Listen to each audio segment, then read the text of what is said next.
Hey, what's up, everybody? Figured I'd try and do a different perspective of this room. And let's be honest, man, last time I tried filming from that side of the room and around this time of the room, this time of the day, this whole side of my face was completely whited out. So, and then I've been watching a lot of freaking videos, and I don't know what this whole DOGE thing is all about. Well, actually, I do know what it's all about. And it's irritating the crap out of me because I think people are just losing their freaking mind for the wrong damn thing. And it's so stupid. Do you know how goddamn lucky you've got to be not only to have a job, to be gainfully employed, but to be on a government salary? And you are going to be out there bitching and complaining about doing the bare goddamn minimum. This right now is driving me freaking nuts. For those of you that are unfamiliar, uh, the DOGE, or the Department of Government Efficiency. So President Trump, he's basically trying to crack down on the fraud, waste, and abuse within the government, right? And that includes governmental waste, which is governmental employees that are basically getting paid a shitload of money and not contributing anything to their career profession. So, people that come in the office once or twice a week and are getting paid 40 hours a week or however much. Salaried employees, you could work 2 hours a week, you could work 80 hours a week. If you're on salary, you're getting paid the same amount of money regardless. So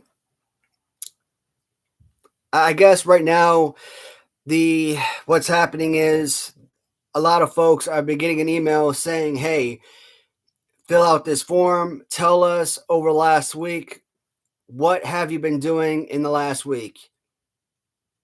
In a nutshell, a few bullet points. Highlight what have you accomplished in relation to your job. Uh, Very simple ask. What have you been doing? So we can notate it for your job.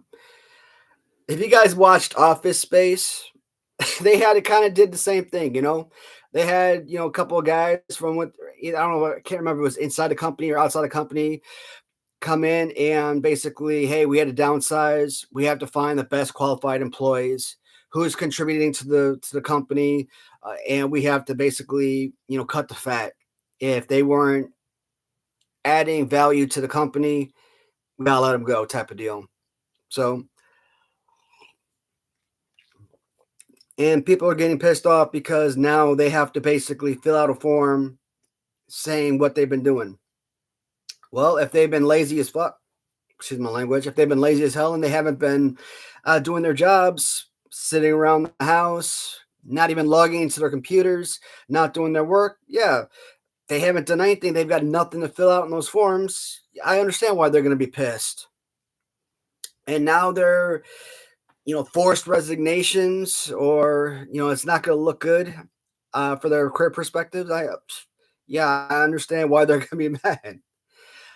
And, they're going to lose that paid salary, their free window of opportunities to slack off is out the window now. So, this isn't new. I mean, we had to do the same damn crap. When I worked for Lockheed Martin, we had to do the same crap in Afghanistan.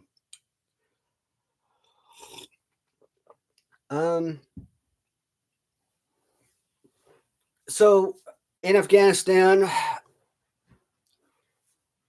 SOCOM, they required the same thing of us. Any of the civilian contractors that was on the SOCOM contract, every week we had to submit, Excel spreadsheet saying, hey, what did we do over the past week? And, little bullet points.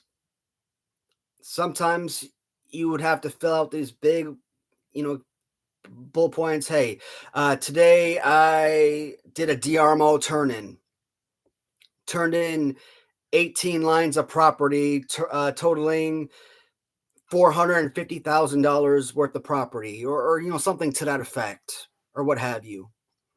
Sometimes that spreadsheet would be barren because also on that spreadsheet, sometimes you wouldn't need to physically type out every single thing you did because on that spreadsheet you would have these blocks, and those blocks would tell you exactly what you would need. This block would be change documents or lateral transfers, SSA turn-in, DRMO turn-in, SSA pickup. I went to the SSA, I did a pickup, I picked up 3 items. I could put in the number 3 for 3 pickups. And among those 3 items that I picked up, they valued $79.83. Type that number in. Maybe I did a SSA pickup 3 days later and picked up 4 items, and those 4 items amounted to $780. Again, you'd upgrade the numbers, each day up for that week, and you'd automatically upgrade, obviously, with Excel, and that information would populate. Well, there's no need to obviously type in the information, each time because all that information is in those blocks, right? But if you did something that doesn't partake to those blocks, you would obviously type in that information in the bottom part. So, it's not uncommon for the client, i.e., the U.S. government, to ask you to fill out a weekly, document to say, hey, what did you do this week? Because the U.S. government, for us, the military, they're the customer. This validates your job. This is how you win your contract. This is how you keep your job, and this is how your job is. Your company renews is their contract was renewed, and this is how your job is renewed, obviously, so that you can keep working for said company overseas. And getting those overseas government jobs, they're a dream. And working for special forces, that is a freaking dream job. It is completely stupid as hell to sit there and have to fill out those damn forms, and you never remember every single thing. Do you think you sit there and can remember every little detail that you did on a daily basis? No, you don't come back and oh my god, I gotta hurry up into my Excel spreadsheet, fill in those details immediately. No, you completely forget about that information. But it's the requirement of the customer. And you may not have filled out a single detail for the entire week. And then he's like, oh shoot, it's Thursday. It's 5:55 p.m. on Thursday. It's due in 5 minutes. I haven't filled out a darn thing the entire week. And you got to go back and you got to sit there, you got to crunch these numbers immediately so that you can get that document filled out and sent up to your manager by 6 o'clock. It happens. Hey, what's up, BBA? Oh, bud, politics is obviously something I don't ever talk about, man, but shoot.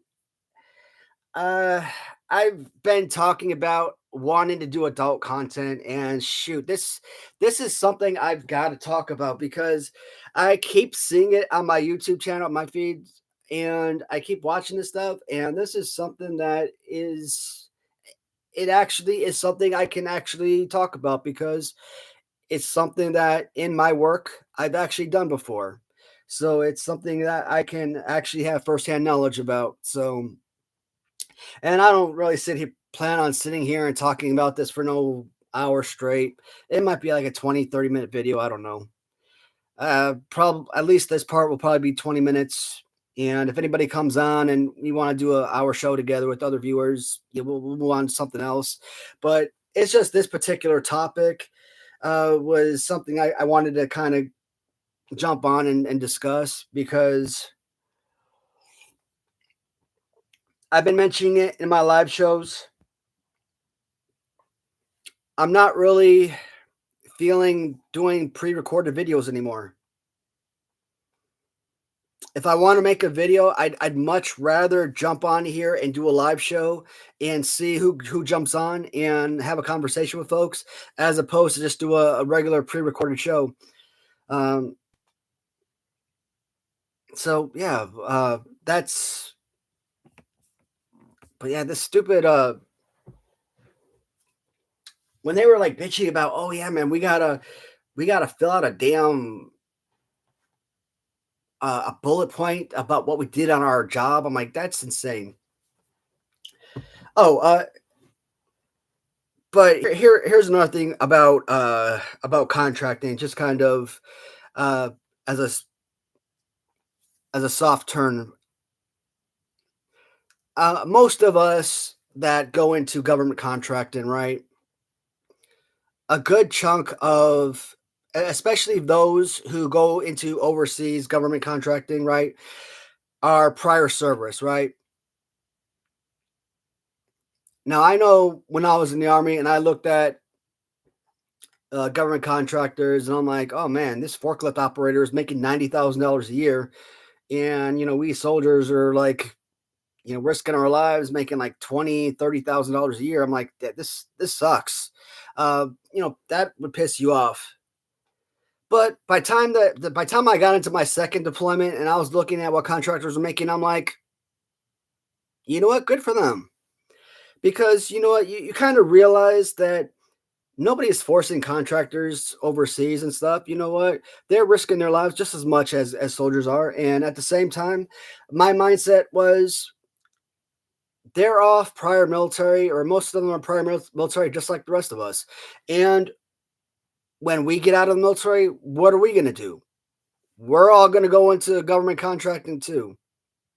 So it's like, why are we going to bitch and complain about them making more money? Because when I get out of the military and I go into government contracting, guess what? I want to make the same money they're making or more. I don't want to be one of those guys. Oh man, we need to cut their pay. No, forget that. You cut their pay, guess what? When I get out of the military, my pay is going to be cut. So no, I wanted those guys to be making all the money in the world. So yeah, and you see the amount of work that we put on those guys. I mean, the contractors, they did a lot of work for us so that we could focus on the mission, and that was a huge help. And so you do, when you're a government contractor and you're a civilian, you do kind of look at a lot of military, and a lot of the guys have the same mindset. They're just grateful that you're there to support them and alleviate a lot of the workload, take that workload off their shoulders. Because if you weren't there, like I said, that work falls onto them. And they're just appreciative to have you there and support them, and to do the work for them on their behalf. So, but then you run into a lot of people who are just blatant assholes, um, who are just like, who take it upon themselves to brag about how they love to get contractors fired. There was one, I think CW2, that would go into the office and do that, brag about how you would brag about getting. I'm like, you freaking asshole. Because a guy like that, once he gets out of the military, he's going to do the exact same thing, go into contracting. I'm like, what a jerk. You're screwing over your fellow soldiers, because once a soldier, always a soldier, right? Uh, I hate that. I mean, that right there is scum to me. But um, But then there are certain individuals where I look at and I'm like, you understand why some of these military look at the contractors and they feel that way. Um, like my first, I worked for Lockheed Martin a couple of times in while working overseas. The first time I worked for them in Afghanistan, and I was a unit supply specialist. Now in the Army, I worked SSA, so I was a 9-2 Alpha, and I worked the warehouse.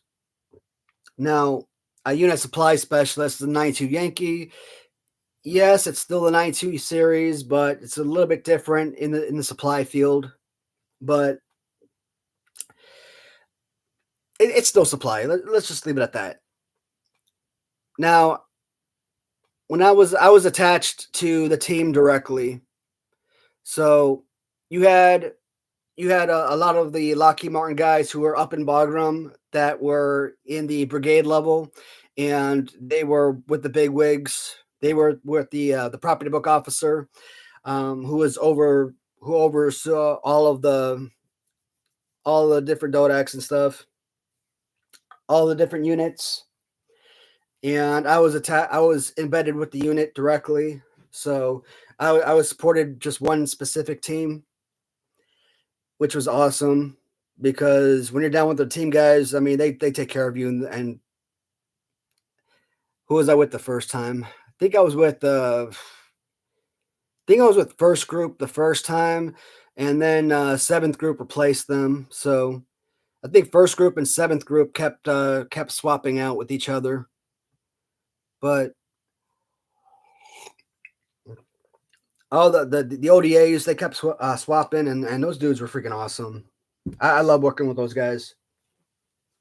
Um, so I go back to what the DOGE are doing, right? You know, asking their government employees to write up on these spreadsheets or whatever. You know, what did you do last week, right?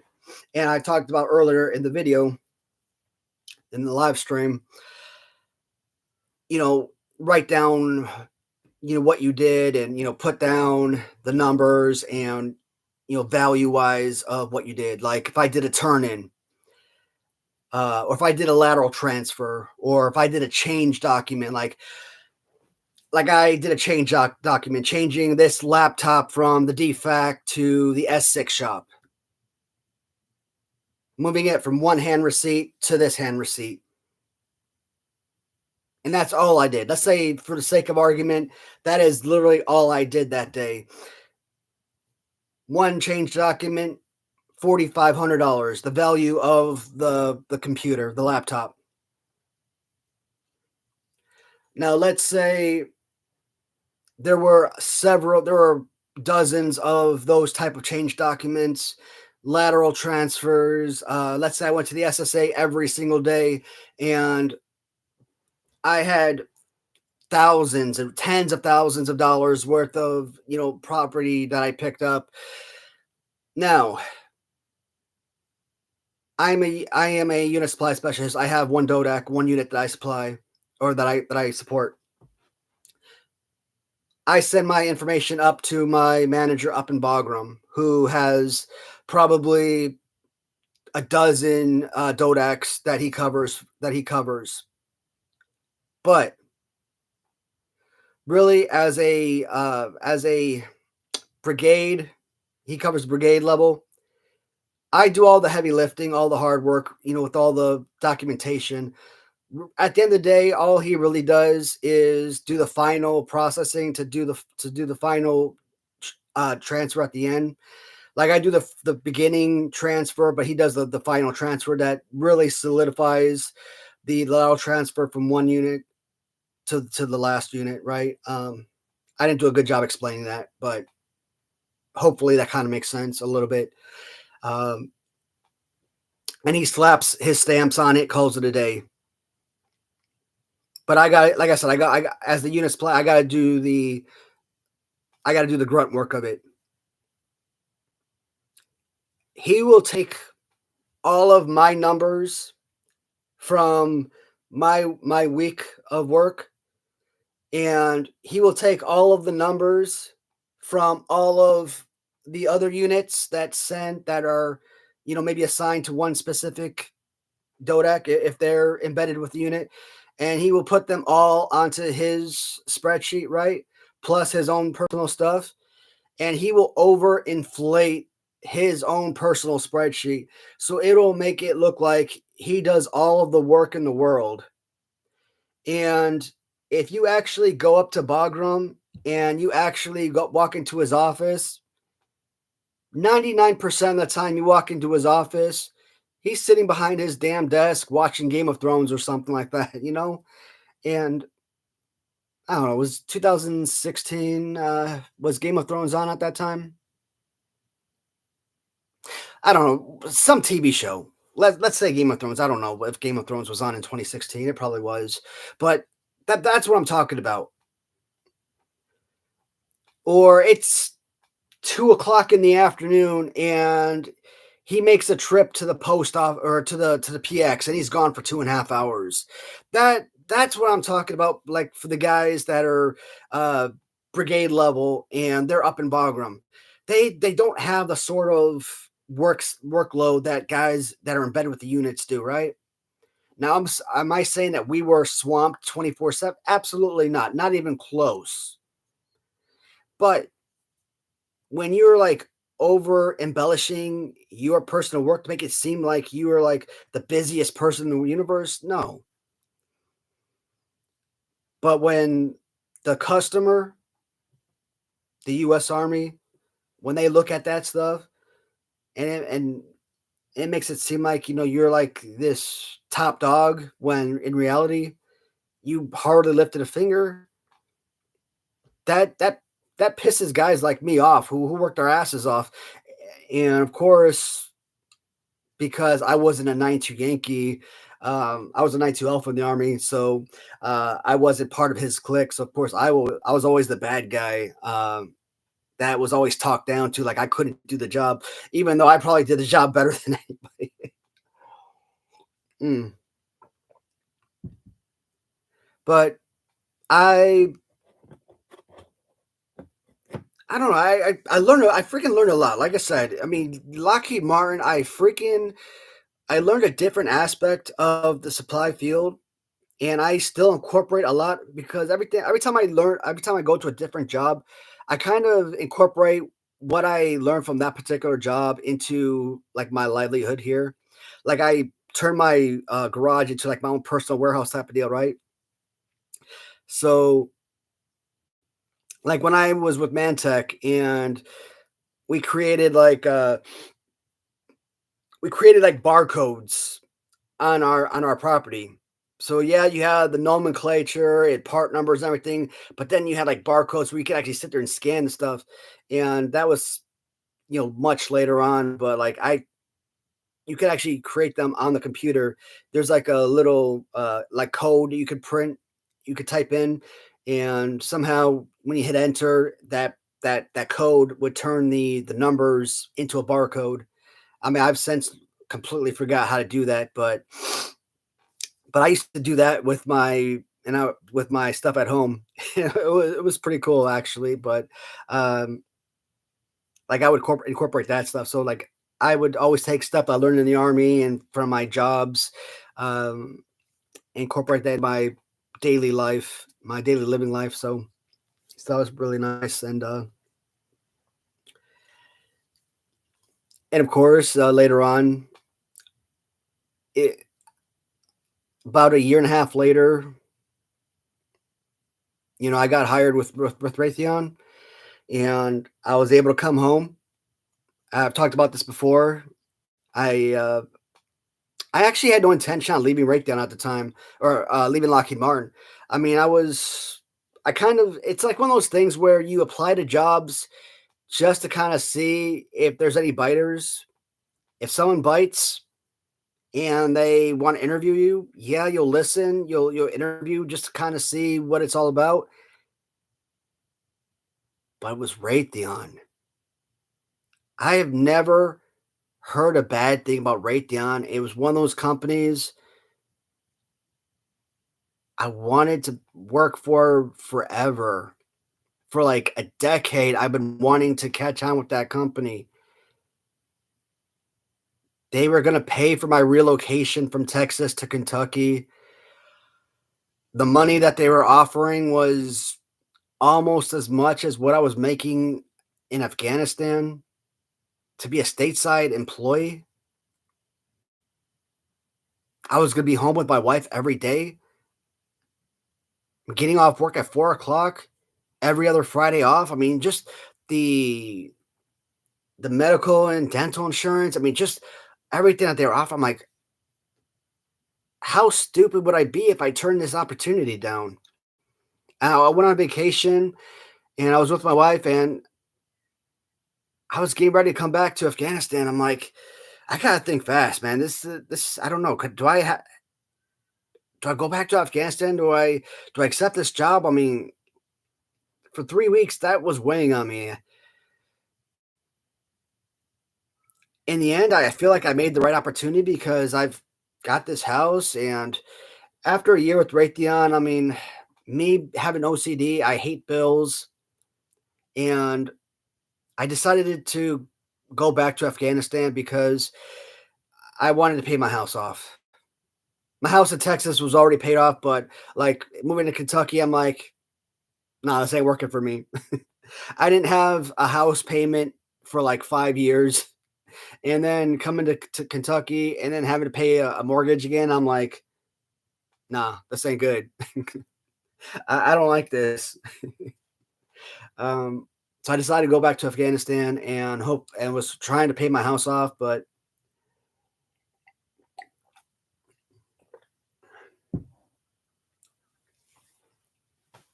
so in the end, it kind of go bounce back and forth with the different companies with AC First, which was AC First.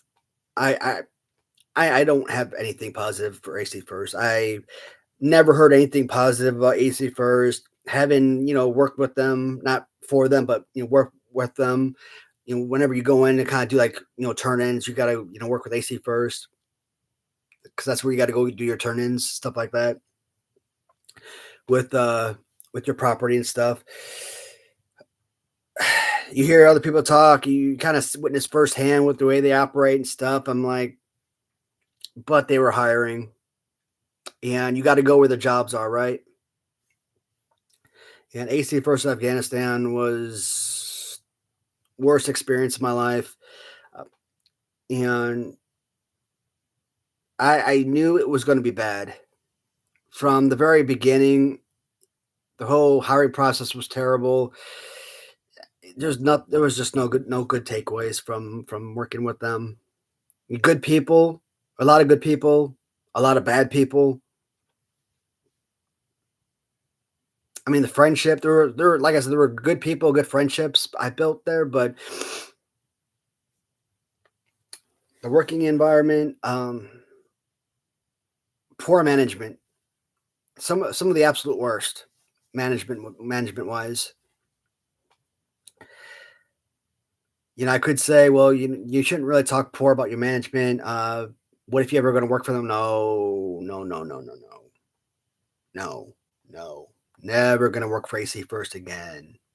Well, what if you're desperate? No, I will never be that desperate. I will be homeless before I work for AC First again. Um, and I think they lost their contract. Well, I think everybody lost their contract. I think Afghanistan closed probably in like 2020, 2021. So um, I think AC First might actually be in like, might still be in Kuwait. But I think that's like the only place that they're located. And they may have actually changed their name. I don't know if they're still AC First anymore. But in 2020, I got rehired by Lockheed, went to Kuwait, and freaking amazing. I've talked about working with Lockheed in Kuwait and Iraq, Syria during that time period, and I loved it, man. That was freaking awesome.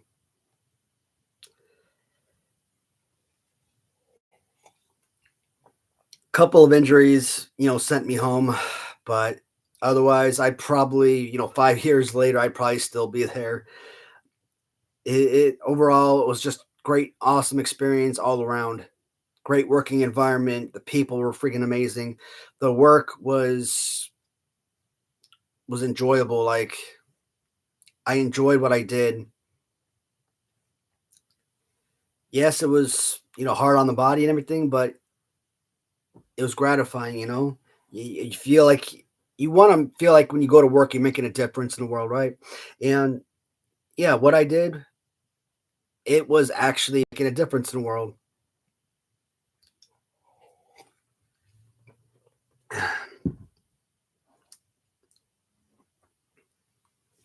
So, mm,